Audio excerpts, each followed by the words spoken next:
দর্শক, ফুটবলের দুই মহাশক্তি ব্রাজিল এবং ফ্রান্স মুখোমুখি হতে যাচ্ছে একটি ফ্রেন্ডলি ম্যাচে। কিন্তু নামটা যতই ফ্রেন্ডলি, লড়াইটা কখনোই বন্ধুত্বপূর্ণ থাকে না। কারণ দুই দলের মাঠে নামলেই পুরো ফুটবল বিশ্ব নিঃশ্বাস আটকে অপেক্ষা করে কে দেবে প্রথম আঘাত, কে করবে প্রথম গোল, আর কারা দেখাবে সেই জাদুকরী মুহূর্ত যা ভিডিওতে বারবার রিপ্লে করে দেখলেও মন ভরে না। কিন্তু তার আগে যে প্রশ্নটি সবচেয়ে বেশি আলোচনায়, এই ম্যাচে নেইমার কি ফিরছেন? ব্রাজিল কি আনবে তাদের পূর্ণ শক্তির একাদশ? ফ্রান্সের বিপক্ষে ব্রাজিলের কৌশলী বা কেমন হতে পারে? পুরো ভিডিওতে এসব সব কিছুর বিশ্লেষণ আছে, তাই এক মুহূর্তও স্কিপ করবেন না। এখন শুরু করা যাক আজকের চমকপ্রদ নিউজ আপডেট। ব্রাজিল বনাম ফ্রান্স ফুটবলের ইতিহাসে এমন একটি ম্যাচ যেটা শুধু খেলা নয়, একটা উৎসব।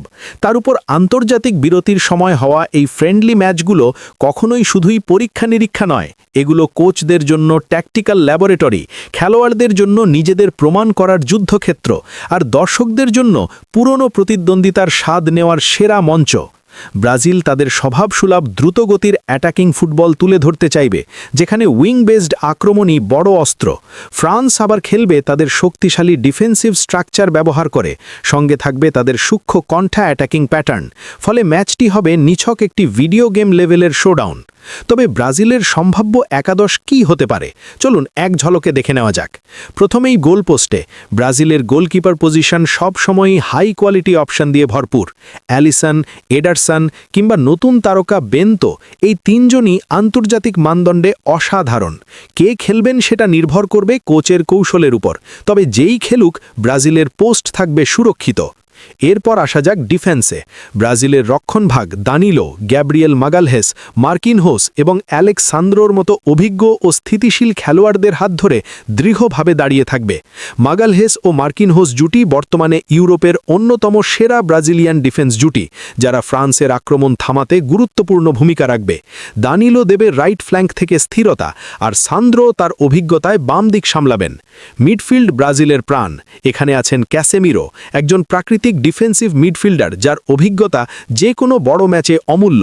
তার পাশে ব্রুনো গুইমারেস, যার পাসিং, বল কন্ট্রোল এবং ভিশন ব্রাজিলের সামনে এগিয়ে যাওয়ার বড় হাতিয়ার।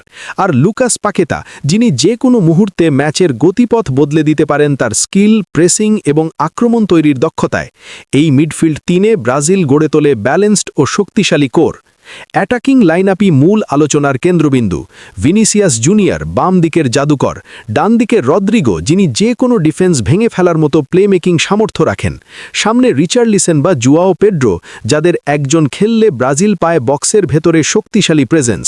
আর তরুণ সেন্সেশন এস্তেভাও উইলিয়াম, যিনি মাঠে নামলে তৈরি করতে পারেন একের পর এক চমক। এই আক্রমণ ভাগ নিঃসন্দেহে ফ্রান্সের ডিফেন্সকে বড় চাপের মুখে ফেলবে। এবার আসুন নেইমার প্রসঙ্গে, যা নিয়ে সবচেয়ে বেশি আলোচনা চলছে। 2025 সালে নেইমার আবার মাঠে ফেরার চেষ্টা করেছিলেন, কিন্তু দুর্ভাগ্যবশত পুনরায় ইনজুরিতে পড়েন এবং এখন চলছে সার্জারি ও থেরাপির পরিকল্পনা। ব্রাজিলের নতুন কোচ কার্লো অ্যাঞ্চেলট্টি বারবার স্পষ্ট করে বলেছেন, নেইমার পুরোপুরি ফিট না হলে তাকে জাতীয় দলে ফেরানো হবে না, বরং তিনি চান নেইমার ফিরুক পূর্ণ শক্তি নিয়ে, যাতে দলে মানসিক বা সামর্থ্যগত কোনো ঘাটতি না থাকে। এখনও তিনি নিয়মিত অনুশীলনে ফিরে আসতে পারেননি, তাই এই ম্যাচে তার খেলার সম্ভাবনা অত্যন্ত কম। তবে সার্জারি সফল হলে এবং রিহ্যাব ঠিকমতো হলে ভবিষ্যতে নেইমার আবার দলে ফিরতে পারেন, এটাই সবচেয়ে বড় আশা। এদিকে ফ্রান্স নামবে তাদের স্বাভাবিক শৃঙ্খলবদ্ধ ডিফেন্স, দ্রুতগতির ট্রানজিশন এবং বিশ্বমানের ফরওয়ার্ডদের নিয়ে। ফলে খেলাটি হতে পারে নাটকীয়, অস্থির, রোমাঞ্চে ভরা, যেটা ফুটবল প্রেমীরা অপেক্ষা করে মাসের পর মাস।